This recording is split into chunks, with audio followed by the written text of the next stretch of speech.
ধরে অষ্টম শ্রেণীর স্কুল ছাত্রী পরীক্ষার হল থেকে রহস্যজনক নিখোঁজ। সুমন, লক্ষ্মীপুর প্রতিনিধি। লক্ষ্মীপুরে 7 দিন ধরে অষ্টম শ্রেণীর স্কুল ছাত্রী পরীক্ষার হল থেকে রহস্যজনকভাবে নিখোঁজ। খোঁজ নিয়ে জানা গেছে, স্কুল ছাত্রী লক্ষ্মীপুর পৌরসভার পৌর 11 নং ওয়ার্ডের জাহাঙ্গীর আলম বাসিন্দার মেয়ে জেদনি ফারহানা সুলতানা। কিন্তু অভিযোগ দায়ের করার পরেও নিখোঁজ ছাত্রীর কোনো হদিস না মেলায় চরম দুশ্চিন্তায় রয়েছে পরিবারবর্গ। এ ঘটনাকে কেন্দ্র করে তীব্র চাঞ্চল্য তৈরি হয়েছে লক্ষ্মীপুর পৌরসভার পৌর 11 নং ওয়ার্ড আটিয়াতলী এলাকায়। নিখোঁজ স্কুল ছাত্রীর জেদনি ফারহানা সুলতানা ছিল 22 মারা একাডেমি সরকারি উচ্চ বিদ্যালয়ের অষ্টম শ্রেণীর বার্ষিক পরীক্ষার্থী। পরিবার সূত্রে জানা গেছে, গত 2 ডিসেম্বর রোজ বুধবার দুপুর 2টার দিকে অষ্টম শ্রেণীর বার্ষিক পরীক্ষা শুরু হবে। তাই মা জান্নাতুল ফেরদৌসী বেগম তার মেয়ে জেদনি ফারহানা সুলতানাকে লক্ষ্মীপুর 15 নং লাহারকান্দি ইউনিয়ন 22 মারা উচ্চ বিদ্যালয়ের পরীক্ষা কেন্দ্রে পৌঁছে দেয়। তিনি মেয়ের পরীক্ষা শেষ হলে মেয়েকে নিয়ে বাড়ি যাবেন বলে সেই অপেক্ষায় ছিলেন। কিন্তু পরীক্ষার হল থেকে পরীক্ষা দিয়ে পরীক্ষার্থীদের বের হতে দেখা গেলেও দেখা যায়নি মেয়ে জেদনি ফারহানা সুলতানাকে। মা জান্নাতুল ফেরদৌসী নিরুপায় হয়ে হতাশায় পড়ে পরীক্ষার হল খুঁজতে গিয়ে দেখেন সে পরীক্ষার হল নেই। এক পর্যায়ে প্রধান শিক্ষকের কক্ষে গিয়ে প্রধান শিক্ষককে জিজ্ঞেস করলে তিনি উপরে দেখেছেন বলে খুঁজে দেখতে বলেন। এরপর হতে বিভিন্ন জায়গায় খুঁজেও তার কোনো সন্ধান পাওয়া যায়নি। বিদায় আত্মীয় স্বজন বাড়িতে খুঁজতে শুরু করেন মা জননী। ভুক্তভোগী জাহাঙ্গীর আলম লক্ষ্মীপুর সদর মডেল থানায় গত 3/12/2025 তারিখে হাজির হয়ে কর্মকর্তা ওসি বরাবর মেয়ে জেদনি ফারহানা সুলতানা নিখোঁজের কারণে জানিয়ে একটি অভিযোগের সাধারণ ডায়েরি দায়ের করেন, যা জিডি নং 206/2025। কিন্তু ডায়েরি করলেও পুলিশ এখনও পর্যন্ত তার কোনো খোঁজ পাননি। এখন চরম দুশ্চিন্তায় রয়েছে গোটা পরিবার। তারা পুলিশের কাছে নিখোঁজ হয়ে যাওয়া মেয়েকে দ্রুত খুঁজে বের করার আবেদন জানিয়ে প্রশাসনের সুদৃষ্টি কামনা করেন। একই সাথে অপহরণকারীকে অতি দ্রুত আইনের আওতায় আনা একান্ত জরুরি বলে মন্তব্য করেছেন। দেশবাসী, আপনার কাছে আমার আবেদন, আমি জাহাঙ্গীর, আমার বাড়ি পরিচয় পুরসভা লক্ষ্মীপুর পুরসভা 11 নম্বর ওয়ার্ড মিজিবাড়ি।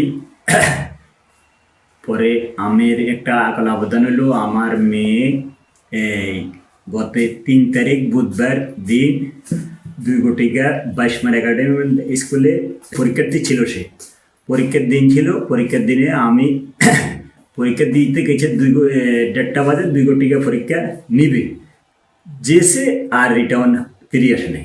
ফিরি না অনেক খোঁজাখুঁজি করার পরে অনেক খোঁজাখুঁজি করার পরে যাক পরবর্তী সময়ে আমি অভিযোগ দাখিল করার পরে 1-2 দিন পরে আমি একটা অনুসন্ধান পাই। এর আগে আমার এই মেয়েটার একটা প্রস্তাব আসছিল, একটা প্রস্তাব আসছিল। আমি ওই প্রস্তাব নাকচ করে দিছি।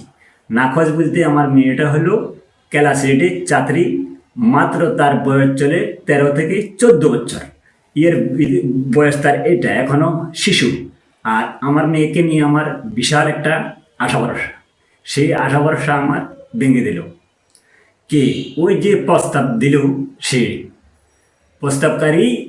আমার মেয়েকে কিডন্যাপ করাটা আমি বুঝতে পারলাম ওই যখন আমার মোবাইলে রিং আইছে, আমি খোঁজাখুঁজি করে 1 লক্ষ টাকা আমার কাছে মুক্তিহীন দাবি করে।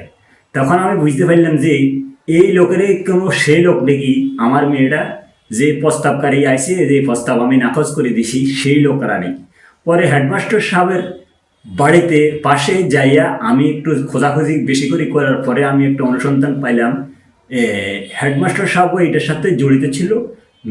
ছেলের বাপ ফারুক আর ছেলের মার নাম হলো নুরজাহান, ছেলের নাম হলো সুমন। ওই ছেলেদের কাছে আমার মেয়েটা আটক আছে। আমি আজকে বহুদিন 3 তারিখ থেকে আজও আমি মেয়েটাকে উদ্ধার করতে পারি নাই। আমি থানারও সহযোগিতা চাইছি, অভিযোগ করছি। আমি সাংবাদিক বিভাগের কাছেও আসতে আমি বাধ্য হয়েছি যে কোনো রকমই আমি উদ্ধার করতে পারি না। নিখোঁজ পরিবারের স্বজনরা অভিযোগ পেয়ে অভিযুক্ত কিডন্যাপকারী সুমনের বাড়িতে গিয়ে সুমনকে না পেয়ে তার পিতা ওমর ফারুককে দৈনিক লক্ষ্মীপুরের কথা জিজ্ঞেস করে সুমন কোথায় আছে জানতে চাইলে তিনি বলেন, 4 তারিখে লক্ষ্মীপুর সেনা ক্যাম্পে আমার ছেলে সুমনের বিরুদ্ধে অভিযোগ দিয়েছে। জাহাঙ্গীর আলম এর মেয়ে জেদনি ফারহানা সুলতানাকে কিডন্যাপ করেছে এবং আগামী 24 ঘন্টার মধ্যে লক্ষ্মীপুর সেনা ক্যাম্পে হাজির করতে আমাকে কল করে বলা হয়েছে। আমি 8টা পর্যন্ত সময় নিয়ে অনেক জায়গায় খোঁজ করে পাইনি। ছেলের আত্মীয় স্বজনদের বাড়িতে খুঁজেও তার সন্ধান মিলে নাই। জাহাঙ্গীর আলম তার মেয়ে চাচ্ছে আমার কাছে, আমি তার কাছে নিখোঁজ ছেলে চাচ্ছি। তার মেয়ে আমার ছেলে নিয়ে পালিয়েছে, কোথায় ছেলে আমার নিখোঁজ। তিনি আরো বলেন, সেরা ক্যাম্প থেকে আমাকে কল করার পরে আমি কোর্টে গিয়ে খোঁজ নিয়ে জানতে পারি জাহাঙ্গীর আলমের মেয়ে জেদনি ফারহানা সুলতানা ও আমার ছেলে সুমন বিয়ে করেছে। তাদের বিয়ের কাবিননামা আমার কাছে 1 কপি আছে। আমার নাম মোহাম্মদ ওমর ফারুক। আমার ছেলের সাথে ওনার মেয়ের সাথে কি সম্পর্ক আমি জানি না। আমি আজকে 15-20 দিন আগে মেয়ের বাবার থেকে শুনি আমি আমার ছেলেকে সতর্ক করছি, ওনার মেয়েকে ওনারা কি সতর্ক করছে আমি জানি না। এরপরে আমি ওনার এলাকায় গেছি, যা আমি লোকজনকে জানাই আসার পরে এই 15-20 দিন আর কোনো কিছু পাইনি। না পাওয়াতে 3 তারিখ বিকেলে মেয়ের মা আমাদের এলাকায় বলছে আমার ছেলে ওনার মেয়ে নিয়ে গেছে। এরপর আমি ছেলেকে বিভিন্ন জায়গায় খুঁজছি, আমি অদ্যবধি পর্যন্ত আমি ছেলে পাই না। এরপরে লক্ষ্মীপুর শহর থানার থেকে একটা লোক আমার ফোন দিছে, আমি ছেলেকে নিয়ে হাজির দিতাম। আমি আজও কোথাও আমার ছেলে পাই না। একটা ডকুমেন্ট আমি পাইছি। সেটা কয় তারিখে বিয়েটা আপনি? সেটা 3 তারিখে। 3 তারিখে বিয়ে করছে। জি। আচ্ছা, এখন তাহলে আপনি জানতে পারছেন সেখানে কোনো টেলিফোন নম্বর দেওয়া হয়েছিল কিনা? জি না, দেওয়া হয়নি। কোনো টেলিফোন নাম্বার নাই। কোনো কাবিন কত করছে সে বিষয়ে কাবিন করছে? জি, কাবিনটাই তো নিছি আমি। কাবিন কত নিছে? কাবিন 2 লক্ষ টাকা। 2 লক্ষ টাকা। আচ্ছা, এখন এই যে আপনাকে যে সেনা ক্যাম্প থেকে যে কল করেছিল, আমাকে সেনা ক্যাম্প থেকে ফোন করছে। আমি কালকে গেছি আমাদের কাউন্সিলরকে নিয়ে, যাওয়ার পরে ওনারা বলছে যে মেয়ে এবং ছেলে হাজির করতে, নাহলে ওনারা এটা কোর্টে দিবে। এখন আপনি কি হাজির করতে পারবেন কিনা? আমি কোথায় পাবো আমার ছেলের? তো আমি চাই আমার ছেলে কই? আমার ফোন নম্বর, আমার ছেলের ফোনও পাইতেছি না। ওনারা কি আমার ছেলেকে নিয়ে কি গুম করছে না কি করছে আমি সেটাও তো জানি না। এখন ছেলেকে গুম করলে তো আর আপনার কাছে মেয়ে খুঁজতে আসতো না। তাহলে আমি তো ছেলে খুঁজতেছি, ওনারা মেয়ে যেরকম খোঁজে আমি ছেলে তো এইরকম খুঁজতেছি। আমার ছেলেটা কই? স্থানীয় প্রতিবেশী সেলিম বলেন, 22পাড়ার সরকারি একাডেমি স্কুল থেকে একদিনে 11, 12, 13 বছরে 3টি মেয়ে পালিয়ে গিয়ে বিয়ে হয়েছে। তিনি আরও জানান, এই স্কুল থেকে 1 বছরে 100 মেয়ে পালিয়ে গিয়ে বিয়ে হয়েছে। কিন্তু আমার জানা মতে স্কুল শিক্ষক শিক্ষিকাদের ইন্ধনে অল্প বয়সে প্রেমের ফাঁদে পড়ে পালিয়ে গিয়ে বিয়ে হচ্ছে। এখন প্রেমের স্কুল নামে সুপরিচিত বললেই চলে এই একাডেমি স্কুলকে। তবে এর মূল হোতা হচ্ছে এই স্কুল প্রতিষ্ঠানের প্রধান শিক্ষক ও শিক্ষিকা বৃন্দ।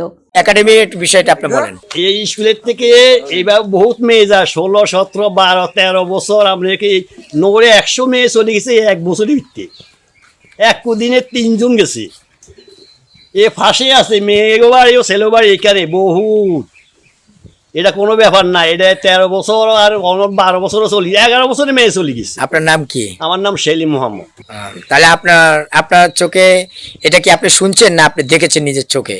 এটা আমি নিজের চোখে দেখছি বহুত মেয়ে গেছে।